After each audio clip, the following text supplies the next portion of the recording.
Today, I am joined by Patricia Keul, better known as Pat, a nationally recognized leader in disability inclusion and employment.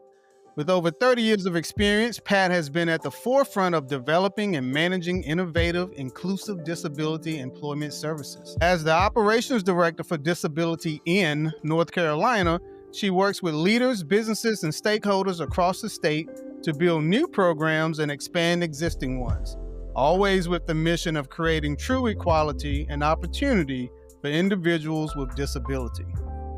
Pat also leads InRoads to Employment Initiative, a 3-year project funded by North Carolina Council on Developmental Disabilities.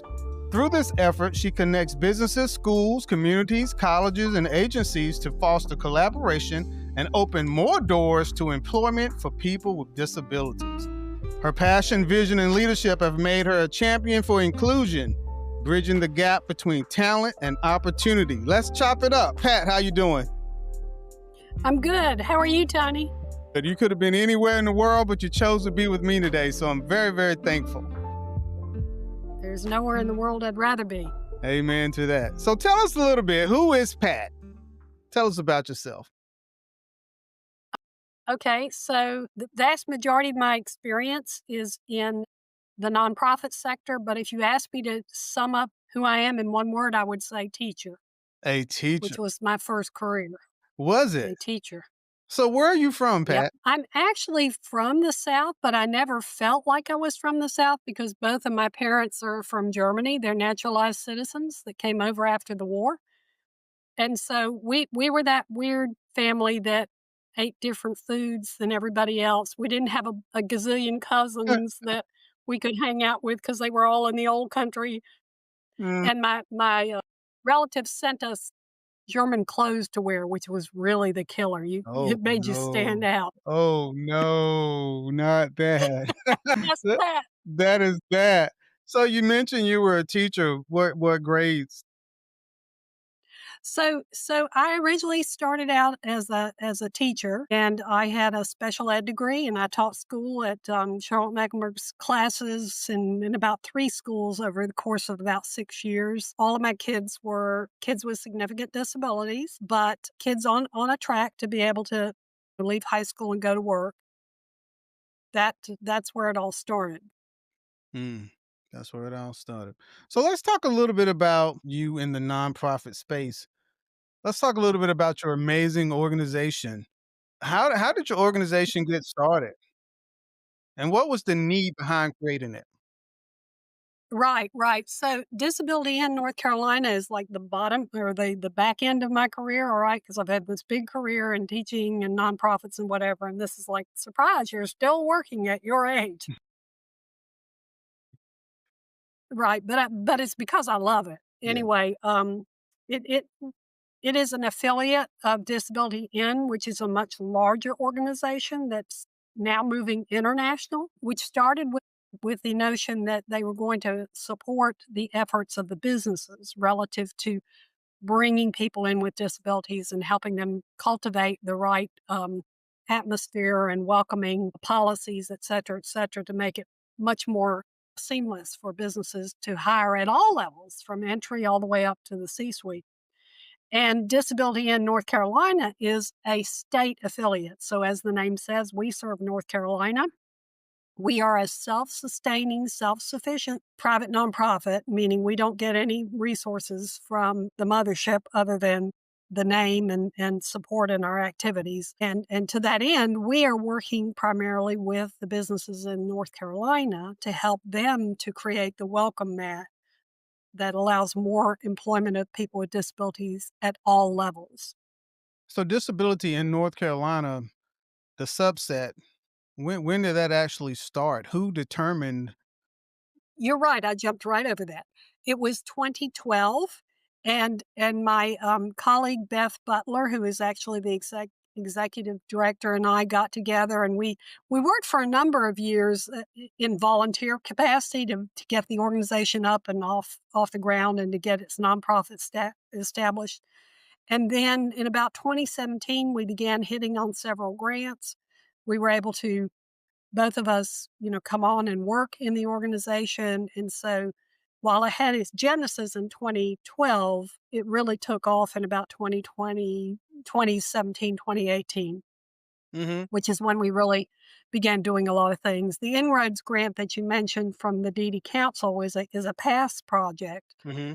from the Council on Developmental Disabilities, and we continue to do some of the work around that as far as supporting that connection between community colleges and employers, and most notably between apprenticeships.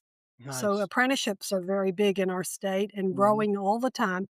However, they have a difficult time cultivating recruitment from the disability space. Right. You wouldn't think so, but they do. And so it's really important that we look at that and say, all right, what can we do to help the students with disabilities tee up and apply for these great opportunities that could get them on a career track even before they leave high school. Mhm. Mhm. But again, people make a lot of assumptions about where the people with disabilities are and how to find them and things like that. And the reality is, it's often folks with disabilities and their family members feel a little displaced, a little out on the margins looking for things I can understand that. because they don't get sold to in the way that the typical student gets sold to. Yeah, North Carolina State University has an amazing program where my Mhm. son actually, you didn't get a chance to meet him, but he's an RA. And on his floor, he has, I want to say, 12 to 18 students with disabilities that he looks over some of his RA Cool. duties. And I think a lot of people don't know where to turn or who to turn to. And I think your organization does a great job of just bringing that awareness. Let's look at the parent organization. And then we have you as a subset. Is there a lot of overwatch from them, or do you have that runway where you guys can kind of take this program wherever you see fit?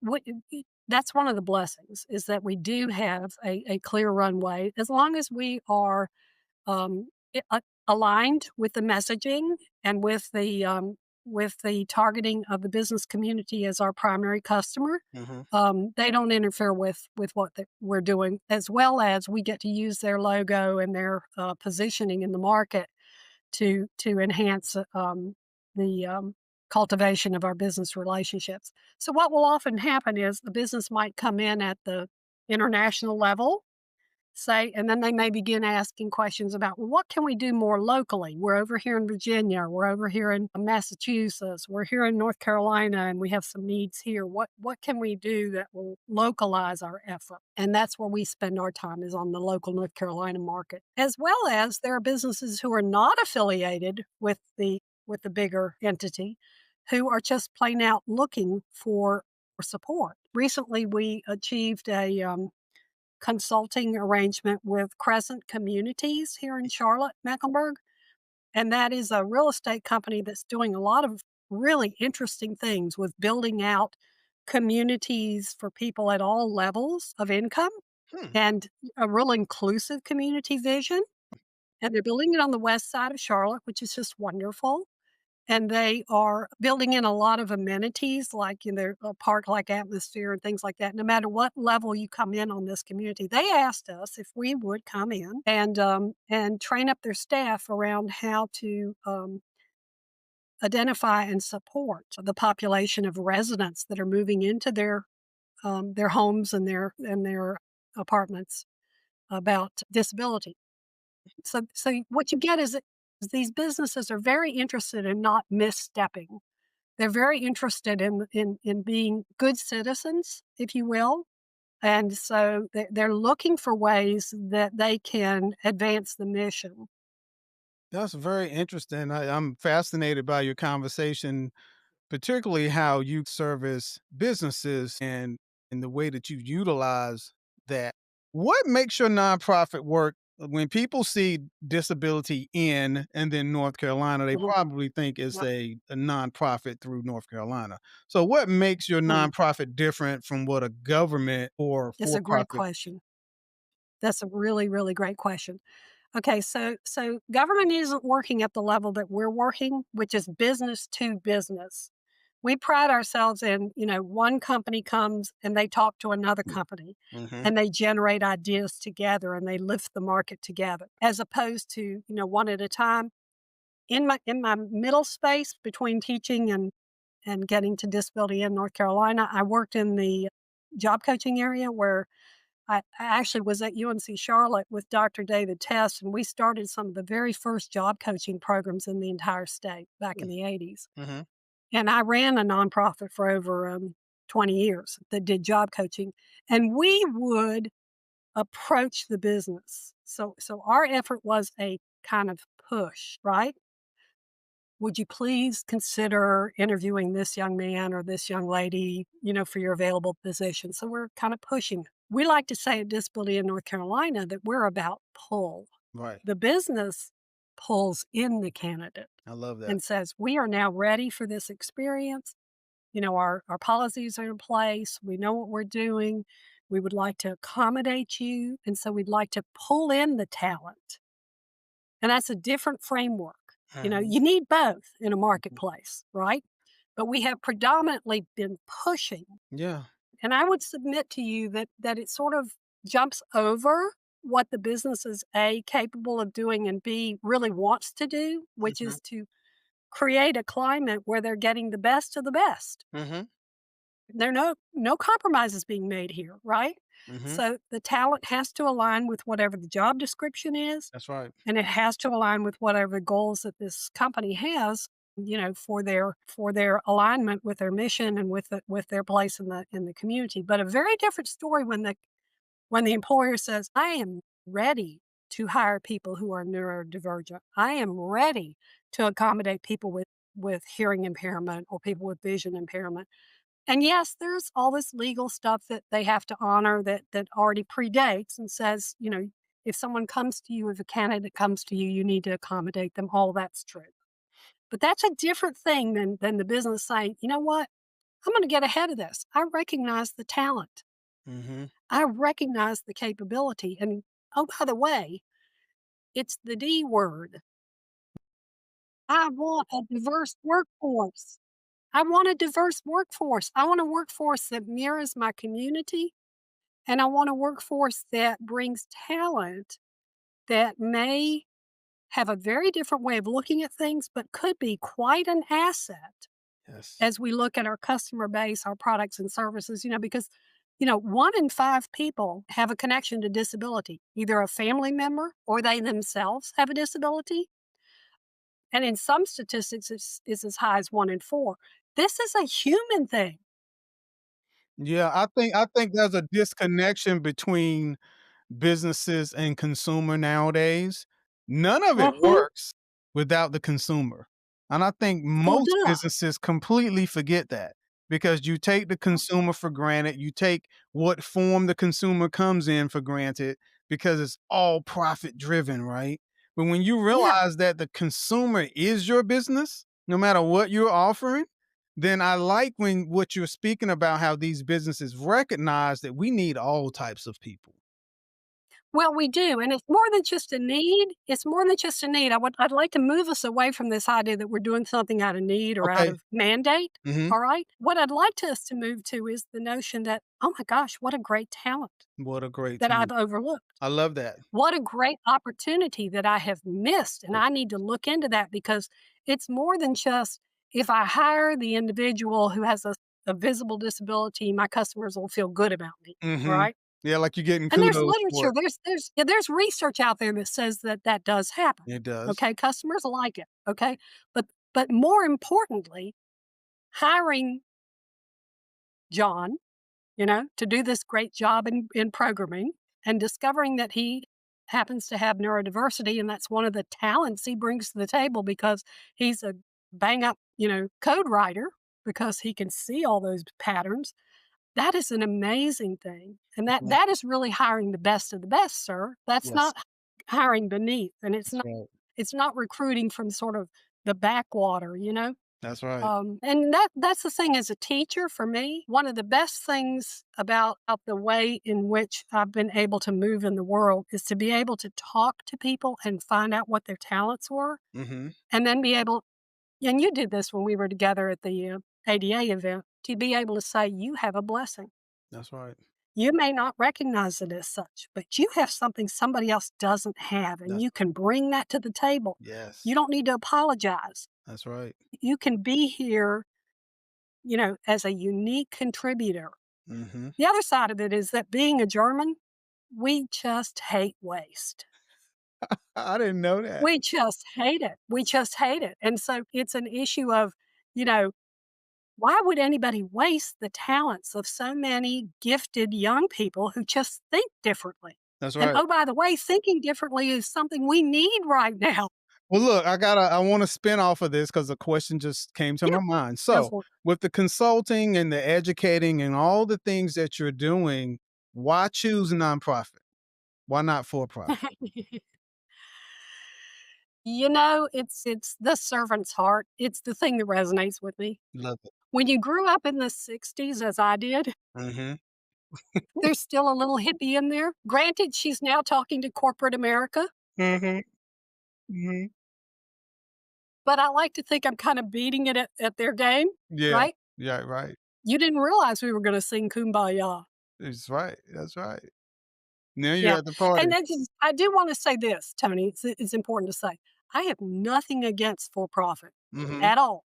Mhm. It's extremely important to make a profit, and even nonprofits had better be making a profit or they won't be They around for won't be long. around, that's right.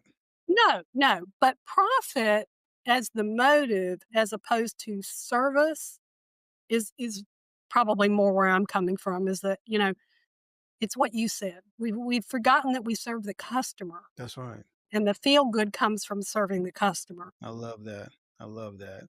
We talked a little bit about the values and principles. Do you have in your mission state, what are your values and your principles? Is it to serve the community through your efforts with Yeah, businesses? yeah, yeah, and also to connect business to business so that businesses are supporting each other on this journey. My boss, Beth Fatal, likes to talk about the fact that the whole disability thing is a journey. Nobody gets this right. Nobody finishes, ahead of the other guy. We're constantly discovering how we can be on this journey together and uncover a person's talents and help them bring it to the marketplace or help a business to structure things so that now when they're publishing an ad, it invites people with disabilities to be recruited and to apply for a position or whatever. Again, it's more than just the issue of the law and mandates. It's much more an issue of what I tell young people with disabilities is go on the websites, look for where they're doing things to support diversity in all its ways, and then Mhm. also look deeper and see is there anything they're doing besides volunteering for, sports activities and stuff like that, is there anything they're doing that is carving out the notion that they got this message and that you would be welcome and at home working here? Mhm. Love that. And so on the other side of it, you're saying to the company, you can make your welcome mat more visible. You can make what you're doing more accessible to the kind of talent you're trying to bring in. So your funding, I want to say you guys have memberships, correct? We have memberships, we have consulting that we do.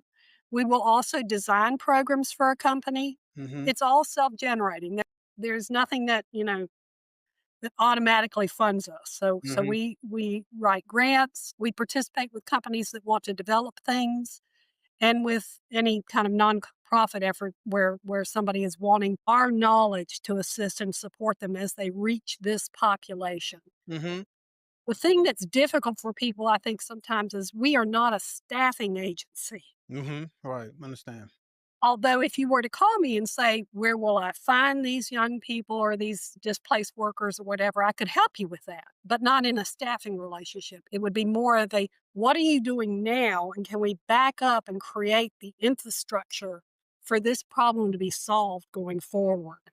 How do you find these businesses? I mean, do you have Yeah. project managers that go out and find potential businesses, or does Pat do that all on her own with her connections? How do you Well, sustain this? yeah, we are a mighty team of 2 full-time people, Beth Fatal and myself. Mhm. We have a very, very active and wonderful board of directors. All of the all of our board members come from big companies Mhm. and small companies. We have a board member from Biogen, which is an example of a large med tech kind of company. Yep. We have 3 board members who actually have disability owned businesses. 2 are in staffing, and one, is a product called Safe and Clear Mhm. that a woman who is deaf developed right around COVID, and Yeah, as you might have guessed, it's a mask I read about that that. is. Yes, Yeah, yes, I read that. and Dr. McIntosh is such a great person to talk to about this, but, what genius, you're sitting around going, That What was are the genius. people who are deaf and hard of hearing gonna do? Yeah, you can't see, We you need can't lip something read. that Yeah, yeah, they need to be able to lip read, but now it translates out to something else. How about young people, and children who are on the autism spectrum mhm, mhm, or have an intellectual disability mhm, or have ADHD, and mhm. they're using all of these visual cues, and you're approaching them with this Yeah, half-covered face, gotcha. and also seniors. Think about that.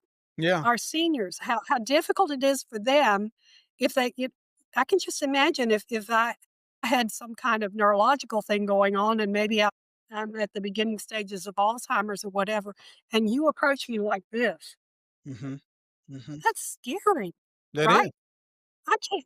It is, so I think about these things and think about the larger market than just hospitals and clinics. And there's a market for schools to use Safe and Clear. There's a market for senior centers to use it. There's a market, I mean, the sky's the limit when you think about people who need, again, your words, that customer service where you're relating as a human being to a human being. That's right. Yeah, it is a divine work that you're doing and people in the space doing, and I think, we need more. I think I said at the conference, "You guys are angels healing broken wings," and we need more of that, you know? There's a lot of people with broken wings out here, and people just walk past them and they hobbled and maimed, Yeah, but you yeah, need some yeah, emotional, spiritual doctors like you guys and others to heal these people with broken wings. So I commend you on this work that you're doing. You know, so you, yeah, when you yeah, guys are in the community and you're doing the business and you're doing setting businesses up with businesses and you're in the community, business this to community, who would you consider your primary stakeholder? Your donors, your clients, your staff, your volunteer, or just everybody is important to the cogs of yeah, yeah. disability and Well, our primary customer is the business. mhm, And we have to keep that in mind because there is no one else if we don't do that. yeah, Because everything else is about push, that's right. right? And we're about pull. And we're about empowering the business to bring people in the door and make it comfortable for them. So that's a primary customer. But then, obviously, individuals with disabilities. In fact, we have a partnership with a company that posts jobs exclusively job leads for people with disabilities to come and visit. Mhm. So if I'm Biogen, I can post my jobs on that job posting. It's called Our Ability, Our Jobs, Is that free? and it's a business run by a man with disabilities. Mhm. And anywhere, literally in the world, but primarily in the United States, if you want to apply for jobs from big companies that are interested in finding people with disabilities, that is a recruitment opportunity. I will share that. So people with disabilities are also one of our partners. We also do a fair amount of partnering, mostly in the space of kind of sharing the load with each other, Mhm, with colleges, universities, and schools. mhm. So that's not a revenue generator. That's more of a partnering to help each other out to make things Yeah. Well, it seemed like uh, that would create some work. opportunity for internships. Do you guys offer internships, students with disabilities and non and students that don't have disabilities? We have done that in the past. We don't currently have an intern, but we've had interns, I think, 2 or 3 years running. And again, we're a small organization, so we don't have a large number of things for people to, plug themselves into. But we have been very successful with individuals who came to us and were able to actually land their best jobs as a result of having, kind of work behind the scenes with us. Mhm. Okay, well, let's talk a little bit. Let's pivot and talk about leadership. Let's talk about your leadership. I know how you are. I love you. So, but what kind You're of so leader sweet. would you consider yourself And what's your organizational structure? I know you have the two, but what does Yeah, that look like? yeah. So organizational structure is the CEO, who's Beth Fatal, and myself, the operations director. We also work with independent contractors. We have a contractor right now who is helping us with our social media. Hmm. Um, and then our board of directors, which at present I think is about 13 members. Hmm. Um, and I think it can go up to 15, but at present it's about 13. And all of them are either businesses of large international size, medium size, and small businesses. In terms of leadership, I didn't come up through this by getting an MBA or a PhD or, I have a master's in education and special ed at that. Most of what I've learned about leadership and managing people and projects and things like that has actually come from watching my dad Yeah, when I was a child. great example. He immigrated from Germany. He had to start over, not even knowing the language here, as did my mother. He was a portrait artist Hmm. at the beginning and making a living supporting 4 children as a foreigner in this country, it just took a lot of guts. Hmm. And then he became a muralist, and largely because there was more money in the murals than there was in the portraits. Hmm. But what I learned from him is you plan ahead, Hmm. you stay very disciplined. You focus on the things that you can accomplish and, you work. You just work, all That's right. right? So he had to do everything. He had to work to get, customers. He had to do the painting. So he would paint in the summers, and in the winters, but primarily he would deliver the artwork during the summer months. But during the months where people were not purchasing as much, he would paint ahead and he would paint the motifs that people were looking for. So that's another thing I learned from him was always be looking out ahead Hmm. and planning your activities and everybody's marching with you towards don't lead from looking in the rear view mirror because Absolutely. that's everything that's just gone on. I mean, that's Yeah. the past. Yeah. You have to look ahead I think our and see experiences where you're shape going. not only who we are as people, but it determines Mhm, who you will be as a leader if that time came. I think mhm. reading and conceptualizing through textbook doesn't make you a leader. It adds to your tool belt. It gives you something maybe to draw on from an experience or a study or something, but true experience Amen. and what you are tied to and have experience will determine how you will respond. I grew up Yeah. in the South, in the Yes. rural South, and my grandparents were sharecroppers. They farmed, and my parents grew up on farm, and I grew up on the farm, for a little bit, as far as much as I remember.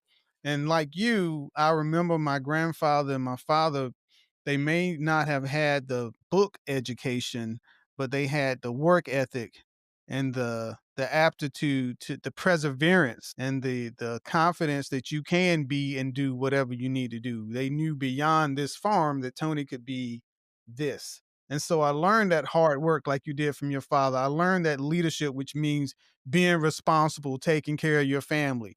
All these intrinsic things that you learn that you may not necessarily read about. That helps shape who you are as a leader too. And you can tell Right. through your passion and how you are with disability in North Carolina, you can see that what you just mentioned about your father, you can see those pieces. I can see that in you through this conversation. That's very sweet. So how Thank do you so you much. let's pivot back to your board of directors. How do you find Yes. them? The board cultivation is primarily Beth's domain. However, what typically happens is someone gets interested in what we're doing or they come to one of our events, like the Mhm, ADA event, mhm, and they hear what's going on, they see the programming that's being delivered, or they attend a training thing that we've done, and then the inquiry begins. How could we get more involved with your organization? Could we explore membership? And then typically the way the conversation evolves is what are your pain points? Us mhm, asking the business, where do you want to grow?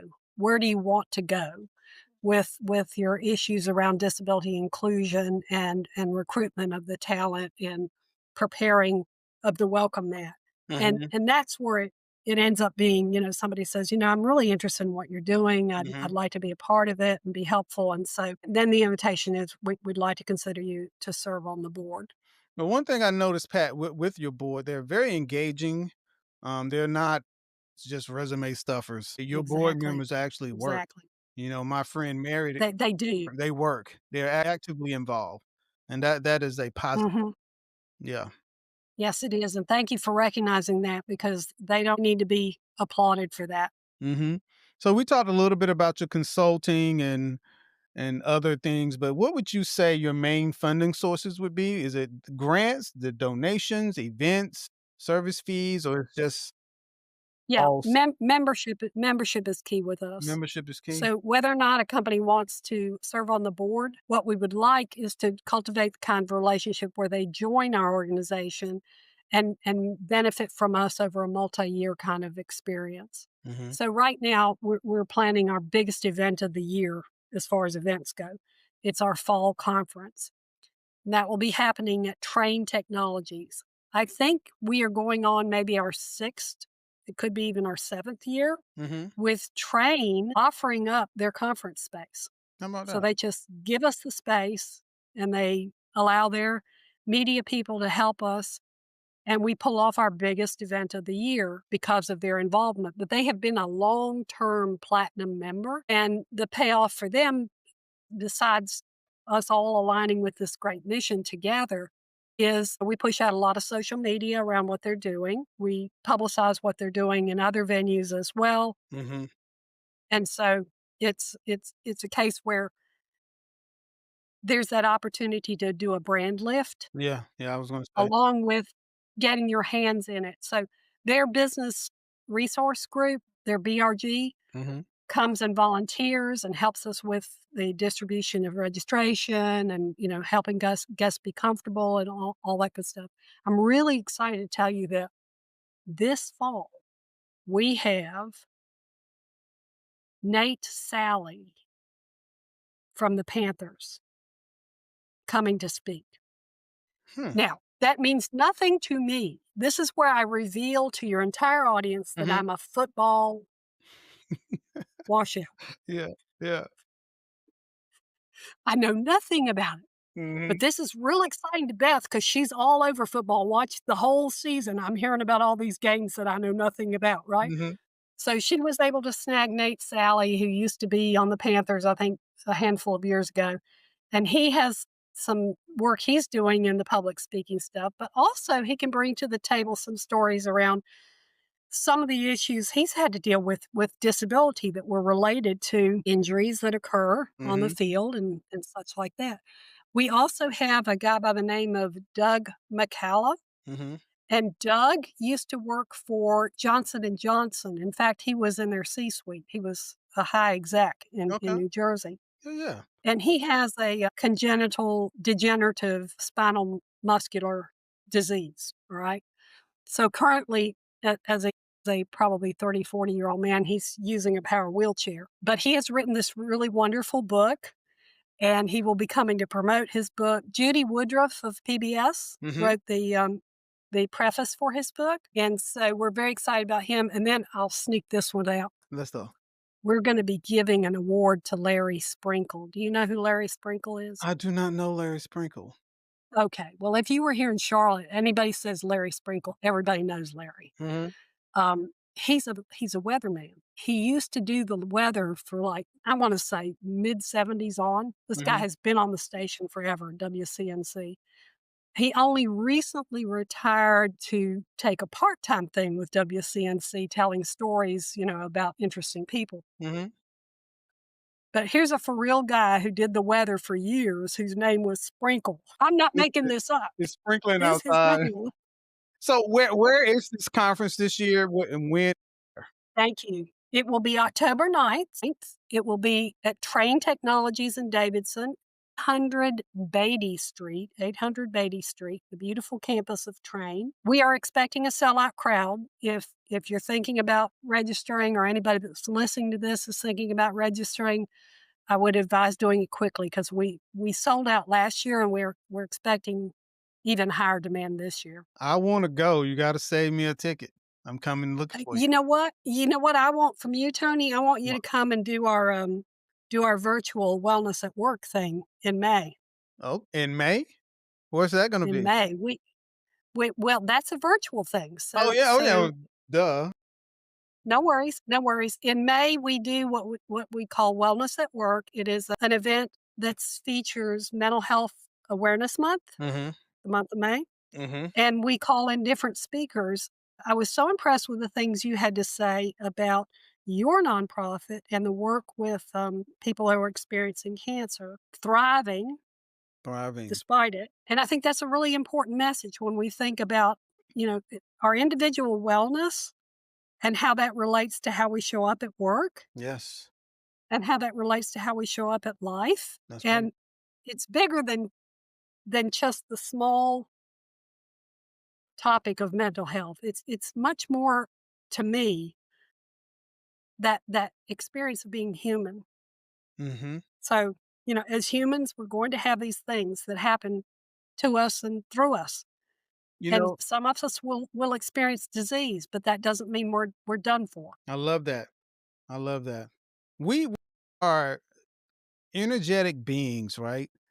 We are Yeah. composed of electrons and all of these things. So when people say, I can feel that coming from a person or I can sense that energy, that is true because you're Yes, it is. conducting this electricity and you're feeding off the energy coming from Yes. someone else. And so when you have these modalities, whether it's cancer or whatever it is, you have to choose really quickly. You're going to insulate yourself from the bad energy or you're going to Amen. envelop yourself with the good energy. That's the There start. you go. And if you can make that determination really quickly, you will be on your way I believe, to healing. One of the first things I Yeah. did was Yeah. shut out the background noise, cut out people that were not positive, and I insulated myself with only those that were giving me that energy that my body could receive that was positive. That's the start. Amen. And so I believe in Amen. May, that's what Absolutely. you're talking about. Yeah. Yeah. Yeah. As well as meeting people where they're at. Not Yeah. not everybody is in that energy that you are in. Hmm. And so wherever they are, the few steps they're able to make, Yeah. we can still support, We're trying to right? get to the same place. We may use a different vehicle to get there, but we're trying. I engaged with a guy on a chat group, and we were talking about cancer. Different people were talking about cancer, and I think he had a moment, and some of the things that other people were saying, he said he didn't feel that way. It wasn't as black and white for him. He believed in Mhm. data and he believed in science. And I interjected. I said, well, listen, you can believe in the data. This person can believe in the science. This person can believe in Jesus. Whatever vehicle you're using, we're trying to get to the same place, and that's being healed. So there's no offense to your approach or their approach. Everybody's here is Amen. excited about what's working for them. And if the Right. data is working for you, we celebrate that. If having That's faith right. works for this person, we celebrate that. So this is not a comparison contrast on those faith people believe this, the science people believe. No, we're all trying to get to the same place. And if that's what it takes, Yeah. that's where I'm going to meet you at. And that's how we'll Yeah. get there. It'd be lovely if we could get over this black and white thinking Yeah. and start thinking about where our commonalities are. Yes. Yes. And I love your bringing up the fact that, we are all electrons moving around in space in some kind of weird way. Hmm. There's more spaces between the cells in our bodies than there is cells in our bodies. Yes. Well said. That'll bend your mind for a little bit. That's right. That's right. That's right. So, what are we doing with that space? Hmm. So let's talk about logic and your program impact. How many Yes. programs would you say you guys do per year? Programming wise, this year we've done 3 large programs. In previous years, we didn't do as much programming because we were doing more in-depth grant work. Impact wise, I would say that we've probably trained maybe 2,500 people now for this year alone. And they show up at a conference or they come. We have monthly sessions that anybody can attend. There's no charge to attend, called Business to Business, B2B. And we usually have a speaker, and we have, between maybe 20 or 25 people to maybe as many as 40 or 50 people who come. And they might hear about somebody's presenting on NC Able accounts, which, help folks to save money for their son or daughter with disabilities. Or they might hear about an attorney talking about ADA accommodations, or they might hear from somebody like Dr. McIntosh saying, "I'd like to talk to you about free and safe and clear Mhm. and what we're doing to get this product out there because it's helpful to people Mhm. who need that human contact." So that metrics wise, I would say we're probably about 2,500 folks that we've impacted this year. That's amazing. It only takes one, right? Yeah. 2,500, the Oh 20 yeah. yeah, the 24.99 is extra, but the one person that you can change and impact makes it all worthwhile. So as a leader in your organization, I'm sure you have short-term goals and long-term goals each year. Hmm. Can you share with what would be Pat's short-term goals for the year? And I know you mentioned Oh going yeah. international. That seems like a long-term goal, but is there, No, no, other? no, no. But I will not be on the ship when we go international. Mhm. First of all, we already have our mothership doing that. Yeah. I'm very devoted to what we're doing here in North Carolina. My short-term goal is to double our membership. Okay. And, membership of companies, both small, medium, and large, all three, and to double our engagement so that they are like our current board members, much more engaged in our activities and our consulting and our events. Further down the pike, we would love to do some things with helping small businesses that are owned by people with disabilities. That is a group that gets ignored because often they're very small and they struggle to get up and running. But we feel like there's an intersection between our businesses, say Wells Fargo, who's one of our members, one of our platinum members, who can bring to the table all of this knowledge about investing and business relations and things like that, and the small nonprofit or the small for-profit business owned by a person with disabilities that's just getting its feet wet in the market. Mhm. So long range, I'd like to see us do something very robust to help that group. Okay.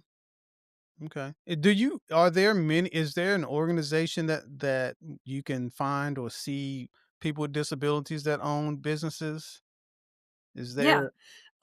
So Disability In, the big mothership, Mhm. there are about 30 or 40 names on a list that they have of Mhm. what they call disability-owned business enterprises, DOBE, DOBEs. Mhm. Um, we acronym things to death in this field. Mhm. Um, Most people do. Yeah. but, as you start we have about 2,000 people on our, email e-blast list. As you start reaching out, these folks start coming out of the woodwork. And then if you include veteran veterans with disabilities, a lot of the vets have chosen self-employment as a way to reenter the workforce, Mhm. particularly if they've got a chronic disability that they have to manage.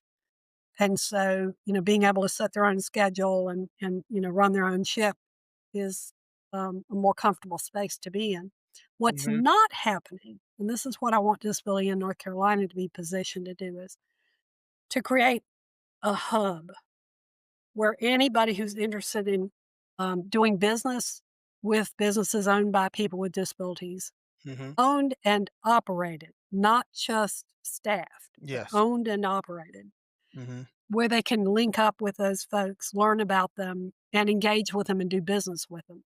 How do you measure success, Pat? Like, is there a dichotomy between you and the businesses to say, "Hey, we want to see this," and you say, "We can provide this." Are there measurables? How does that work? Like, Oh, I mean, the typical stuff that you collect data on, the number of people, mhm. who participated, Mhm. their ratings or surveys of what they experienced, things that changed as a result Mhm. of the activity. But if you ask me personally, besides all of the, logical stuff, Mhm. it's when the excitement is palpable. When you know that person has walked out of the room and their electrons are going, Yeah. like this, and Yeah, they're yeah. trying to, and they're trying to hang on to that feeling or whatever. And I love it when somebody recognizes the talent. That takes it back to the whole teacher thing. Is when someone comes to me and they say, I came to your thing, and then we hired a person and they had a vision impairment. And then all of a sudden I discovered that this person knew how to do such and such or so and so. Mhm. And they've been a real, you know, uh, asset to Yeah. our meetings, to our work together. And I learned to overcome my attitude about people who are different. Well, you know what? I realized that nonprofits play such a vital role in society that most people don't realize how often they come in contact with nonprofits, whether it's a Mm. hospital setting, whether it's Oh education, yeah, whether it's music. They come in contact with nonprofits every day, but don't even realize it. So I think bringing you're that absolutely right. awareness to them will bring that Yeah, aha moment like, hey, this has always existed. And some of them even get services from the nonprofit and don't even realize it through some of these yeah, co-ops and cohorts and all these things, nonprofits. yeah, So how do you yeah. help with You're that right. message? I know you said you had a team helping with that, but how do you put your message out there? Again, we use our e-blast, our social media, Mhm. and our website, and avenues like this. Somebody Mhm. asks us to come speak, we're coming to speak. Mhm. Um, and also serving on other groups. Tonight I'll be attending an event that the North Carolina Council on Developmental Disabilities is holding for the public. Okay. And so I'm showing up just to talk about, how we can interface with one another. So unfortunately, there's not one place you can go to. It's like, I'll know everything if I go to that one spot. Yeah, yeah. You kind of have to work the room, so to speak, work, Mhm. work the world. Yeah. I just thought of another thing that might be interesting to you and your listeners. Last year we did a long-term training activity for Novant, Mhm. and what they wanted was a series of 4 training webinars that they could engage with their clinicians, their doctors, and their nurses. And so we created this training around all things disability related, including, prevalence of disability, different kinds of disabilities, how to work with them, blah, blah, blah, blah, blah, the whole thing, and pushed it out there. Mhm. And the best thing about it wasn't the numbers of people who participated. It was when we got the feedback that the nurses loved it. How about that? Yeah, because, a nurse is a harder person to please even than a teacher, right? Mhm. It is, yes. You got to I have nail it with lots them of because them. uh-huh. They are a tough nut, right? And if something is not, authentic, or if it is just window dressing, but it was real cool to get the feedback that the training we delivered really pleased the nurses, because I'm like, the nurses are right there. They take the pulse of the patient literally. Mhm. Yeah, yeah. They know how patients need to be treated, right? You don't want it to be a parachute event where you pop in and then you pop out. People can smell and recognize that. They want someone that's gonna Absolutely. be there for the enduring side of it. I can pick up the Right, phone and right. talk to Pat and she will be there. Not that I met Yeah, Pat and I never hear from her again. People can tell, yeah. you know? You're absolutely right. The other thing that was cool about this was the humility of Novant. Mhm. They had been working on increasing their disability messaging and improving on that internally for quite a while. And then to reach to us to ask, could we do something for this core group? A lot of people say to me, well, wouldn't all the doctors and nurses know this? Well, here's the deal. Whatever they do know, which we respect and applaud, they're willing to come for additional training and to be willing to learn more, That's right. right? And as it turned out, apparently we brought a lot of novel things to the table that made them think differently and think more holistically about the patients and the families that they support. Because remember that a lot of folks are coming in with a child with a disability. And if that waiting room is a horror story for that child with a disability, Mhm. that's going to create a real tense situation for that parent, and ultimately a tense situation for those clinicians and physicians that are trying to treat that child. Mhm. So now the questions are, how can we help this? Could we create a quiet place for your son or daughter so they're not triggered by going to the hospital? Right. Mhm. Yep. Yep. And you know this because Yes. hospitals are something that you've had to become more than a It's little like a acquainted home. with. Yeah, that's right. Yeah, right. And you don't want your home to be this scary, noisy, they're running after me with needles places. Mhm. Mhm. And so recently I went for my physical and my doctor comes in, but before him, who comes in? Nurse. True. But even before that, I don't know who it came was in. his dog. What? His little sheepdog comes walking into the room. And now I'm like, oh my God, you've brought a dog. This is great. Just changed the whole atmosphere, right? And this dog is, he's like a little service dog, and he sits there and jumps up on the and he puts his little paw on your hand, right? Mhm. And I'm thinking, eh, I said to my doctor, this is genius. You bring him every day. He says, That's right. you would not believe how much easier it is to give shots to kids now. That's right. That's right. You know what? Which brings me to this question. And that's a good sign of leadership that he could see that. In your experience, all of your experience, what do you see as the most important leadership skill in managing a nonprofit? Someone like me that just, I've been involved with Yeah, nonprofits and served on them, but yeah, yeah, starting my own, which I have two now, what yeah, advice would you yeah, give? yeah. So it's hard to put it into one, but I'm going to put it into one that's kind of split down the middle. Mhm. On the one side, there's all this energy and positivity and excitement that you've got to generate. Yep. But the other side of you has to be a clear business person. That's right. And you've got to be, oh God, these books don't look good. Or I need to do more about organizing this or that, in my training or whatever, because I need to up my game, right? So it forces you to be, if you're going to be successful at this, you can't just be, singing kumbaya. This is the hippie learned a few things. That's right. You have to run a business at the same time. That's right. That's right. That's right. I love that. Well, listen, Pat, I thank you for your time. This has been amazing. I can talk to you all day. I know you have other things to do, but thank you for sharing these things about your experience in the nonprofit sector. And thank you for sharing disability in North Carolina with us. And I'm sure you and I, We love it. We love it, Tony. And would it be okay for us to have a copy to put on our website? sure. Because Where we can would we like to find push you? some of the great work you're doing. Where can we find Excuse you me? at? What's your handles? Where can Yes. we find you? Yes. It's Disability In. Hmm. And And from there, you'll find everything else. We're on Facebook, LinkedIn. What are some of the others? X. what about your personal handles? Where can they find you? My personal handle, business wide, is Pat at DI. Hmm. Okay. No Yeah.